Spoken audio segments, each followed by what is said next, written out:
Hey guys, and welcome back to Battlefront Updates. Today, 3 years ago, Star Wars Battlefront 2 was released, and in this video I basically wanted to take a trip down memory lane and go over some of the best moments for Battlefront 2 when it comes to reveals, trailers and everything like that, as well as adding a little bit of my own input for these moments. As many of you probably know, I've been part of a lot of these events or reveals behind the scenes, and I thought maybe I could share some of my thoughts of what I experienced, as well as obviously talking about these moments. So I'm gonna go over my top 5 moments for Star Wars Battlefront 2, as well as a couple of honorable mentions as well.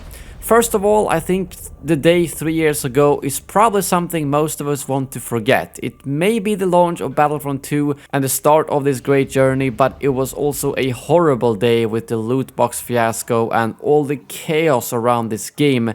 So the launch in particular is not going to be on this top 5 list, that's as much as I can tell you. But with that said, let's jump into Battlefront 2's greatest moments. On the number 5 spot, I wanted to put the Battle of Geonosis trailer plus update. I wasn't really sure which order to put all these moments because they're all very important in their own way. But the Battle of Geonosis trailer and update was kind of when the return or the revival of Battlefront 2 was kickstarted. I mean, there are some other moments that I think were bigger, but this is when it actually started ending up in the game, not just with reveals, but we could actually play it. So I first of all remember just the trailer itself, and seeing Obi-Wan, seeing Geonosis, the ATTEs, and then at the end of the trailer, the Shattered Grievous skin, which to this day is probably still my favorite skin in the game. And this really kickstarted the start of significant content updates, because prior to this, the content updates were a bit smaller and they weren't exactly what people had been asking for. And this was also quite a few months after they actually revealed that we were getting Clone Wars content, so people were getting a bit impatient. So to have this epic trailer followed up by the actual update was amazing, and for me personally, they actually had an event for this over in Sweden, so it was fantastic to meet all the game changers again and get a chance to pre-record some of this footage that I was then able to share on the channel, because I think the last event before this update was actually when they remade the progression system. So it's really great to have one of these big content drops for the game that we were then able to cover on our channels. Moving on to the number 4 spot, I wanted to put the Rise of Skywalker update and trailer. I almost wanted to put this higher, and again, don't read too much into these numbers, because honestly any of these 5 could be the number 1 spot. But the Rise of Skywalker update felt like a bit like the climax for Battlefront 2, because I think that might be the best trailer they've ever released for Battlefront 2, with just an amazing start showcasing all of the great new content with the Capex Spy, the Ovisian Gunner, the Sith Trooper, the First Over Jet Trooper, Agent Kloss, the new hero skins, coupled with some awesome music, and then cutting to those clips showcasing all the eras as a part of the Celebration Edition trailer. And I can still remember that fade in from Anakin Skywalker to Darth Vader. It was just an amazing both update and the trailer, and then of course the Celebration Edition as well, which gave us a huge boost of players to the game, as it was released very close to the new movie as well. And I actually remember Dennis tweeting out that they had their highest player numbers for 2 years, basically since the launch, thanks to the Rise of Skywalker update. So this update really gave the game a huge push and made sure the play base was really big when we moved into 2020 and the last couple of content updates for the game. On the number 3 spot, we actually have the reveal for Star Wars Battlefront 2 on April 15th, 2017. This could very well have been the first spot, but the reason to that why that's not the case is that a lot of you might remember that 4 days before this official reveal, with the awesome trailer and everything like that, they actually leaked a shorter trailer, which unfortunately spoiled certain things, such as the fact that there was going to be Clone Wars in the game.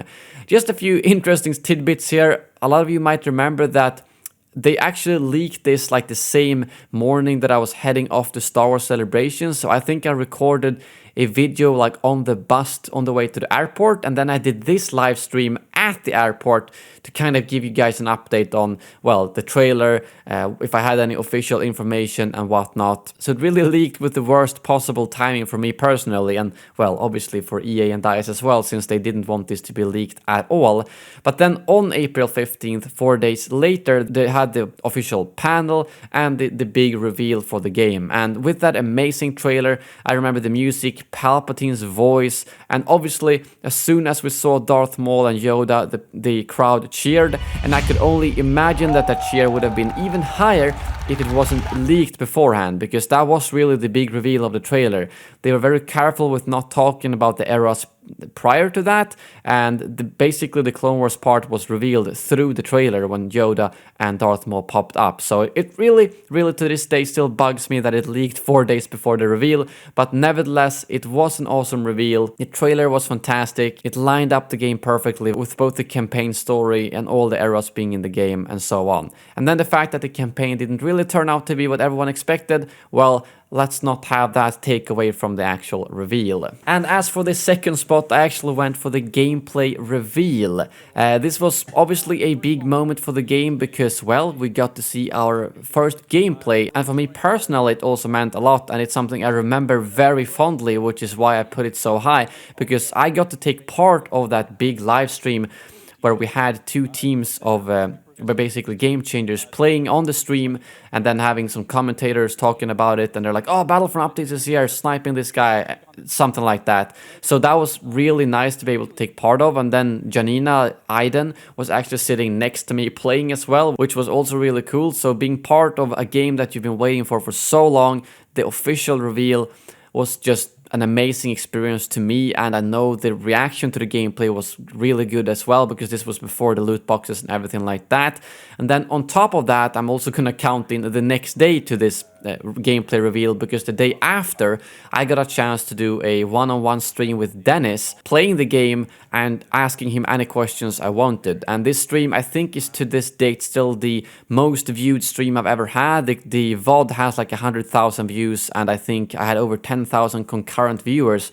So this was a really great stream, and I've always enjoyed any type of content I've been able to do with Dennis, whether it's a stream or an interview or anything like that. And if in case you guys didn't know, unfortunately he is leaving DICE, and that's a really sad moment, because even though he hasn't been working on Battlefront for a few months, I always had a slight little hope that if Dennis is still at DICE, maybe he believes they will be able to make a Battlefront in the future, and that's why he stays, even if he has to work on Battlefield.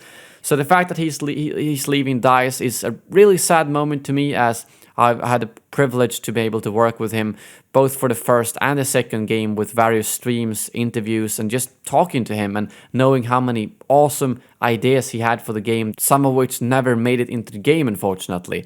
But yeah, I just wanted to give a big shout out to Dennis here for everything he's done for the community, and wish him the best luck on wherever he goes next. And next up, we have a couple of honorable mentions I wanted to bring up here. First of all, the crashed speeder plus environmental clutter.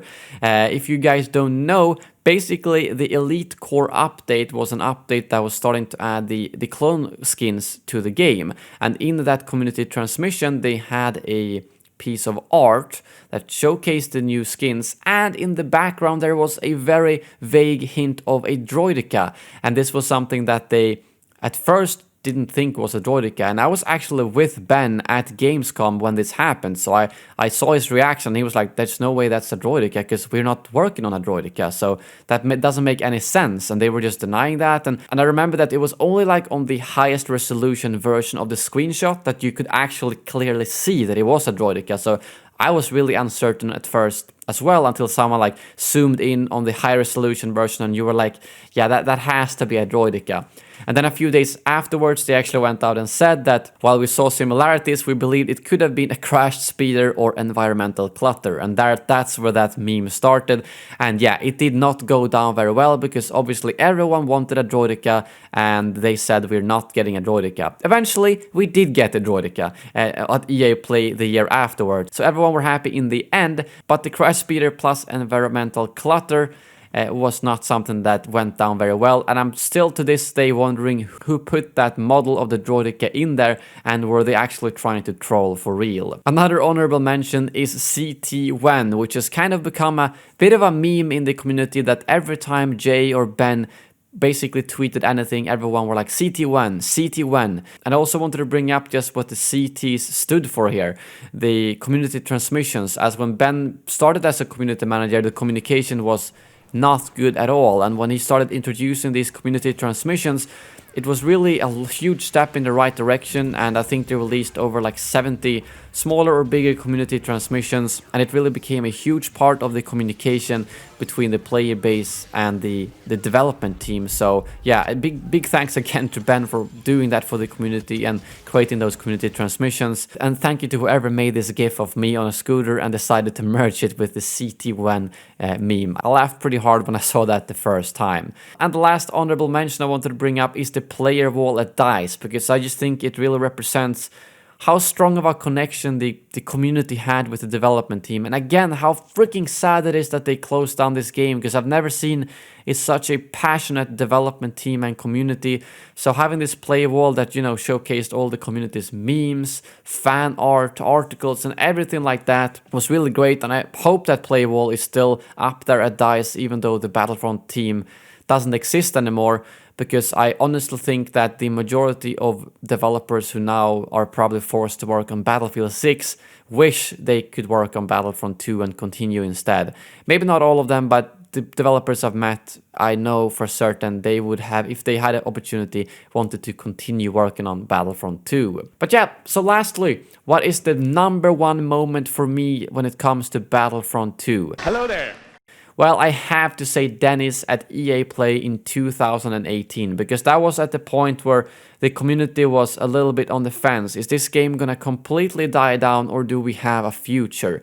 This was right after we had gotten the progression system overhaul. They had also released Ewok Hunt and released the Kessel season to link into the solo movie. So the community weren't that happy, because the Ewok Hunt was good, don't get me wrong, but it wasn't really what people hoped for. People really wanted Clone Wars, and we got Ewok Hunt and we got Kessel, so the feeling in the community was disappointment. So having Dennis go out there, who still at this point I don't think had any like public appearance, like he'd been in interviews and my streams and so on, but I don't think he had ever been able and gotten the chance to host any of the big presentations.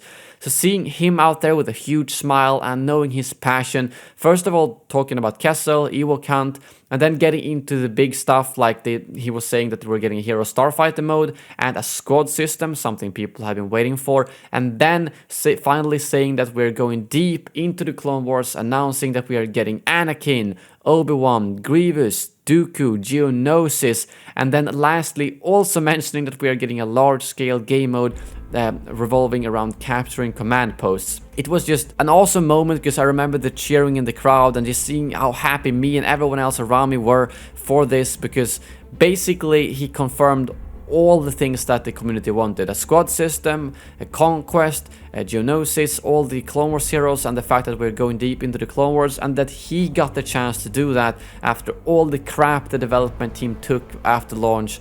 It was just, for me, it's probably the strongest moment of Battlefront 2 still, and knowing how much that meant to the development team and the community as well, I had to put it at the #1 spot. So yeah, I'd love to hear if you guys have any fond memories of Battlefront 2 and the game's 3-year journey. What was your favorite moment, and is there something I didn't bring up here that you really have fond or not so fond memories of? Let me know in the comments below, and I still really hope we get to experience something like this again, with another Battlefront game or Star Wars game, that we can all just come together and follow from announcement to launch to post-launch support, because I really do miss that, and it's something I want to experience again. But yeah, thank you very much for watching, and as always, may the Force be with you.